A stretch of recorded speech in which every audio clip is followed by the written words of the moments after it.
The boy, merely because of his overwhelming beauty, often contemplated ending his life. His mother had long since grown used to this behavior. She calmly saved him once again and brought him back home. At home, the maid was entranced by his striking appearance and couldn't resist approaching him. How could Mary allow her son to be involved with a servant?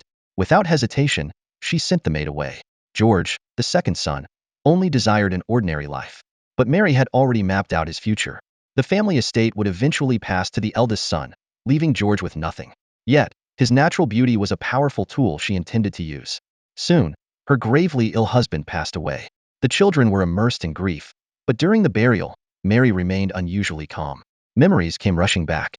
Since marrying into this family, Mary had never been treated with respect. Her husband, furious upon learning of her past as a maid, had subjected her to frequent cruelty. Even though Mary had borne him 3 sons and a daughter, she was never spared his verbal abuse. He had cursed their fragile eldest son, declaring him unworthy of being heir, and had belittled George, calling him a disgrace and condemning him to failure. Thus, Mary's heart had long harbored a deep, burning resentment.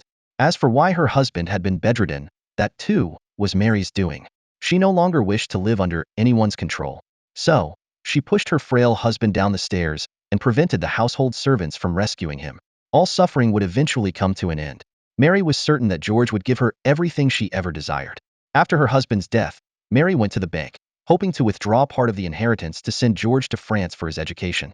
But she was told that her husband had transferred all of their assets before his death.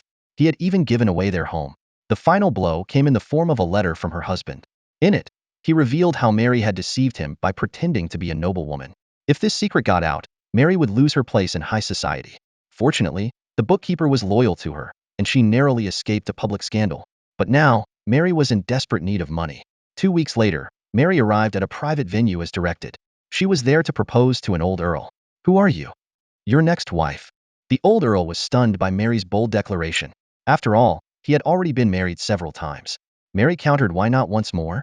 She didn't want property or inheritance rights. All she needed was an allowance for her son's education, paid before the wedding. The earl remarked that her tone made her sound like a prostitute. Mary was unfazed. She was here for one thing only, to get what she wanted. Though older, Mary still carried an air of elegance and allure. The earl, having spent years alone, naturally couldn't refuse such a risk-free marriage. "You should know one thing. I'm Mary."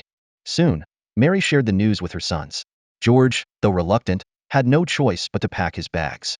He had to go to France to receive a higher education. George tearfully bid farewell to his family. After he left, Mary moved into the earl's residence and quickly held a simple wedding ceremony. Meanwhile, George arrived safely in France and met his contact. Mary's purpose for sending her son there wasn't just to turn him into a gentleman. More importantly, she wanted George to break boundaries. Learning basic etiquette was only the beginning. George's task wasn't just to attract women, he had to learn how to attract men. Mary was playing a very high-stakes game. It was an open secret that the king favored men. Her ultimate goal was to place George in the king's favor, quite literally.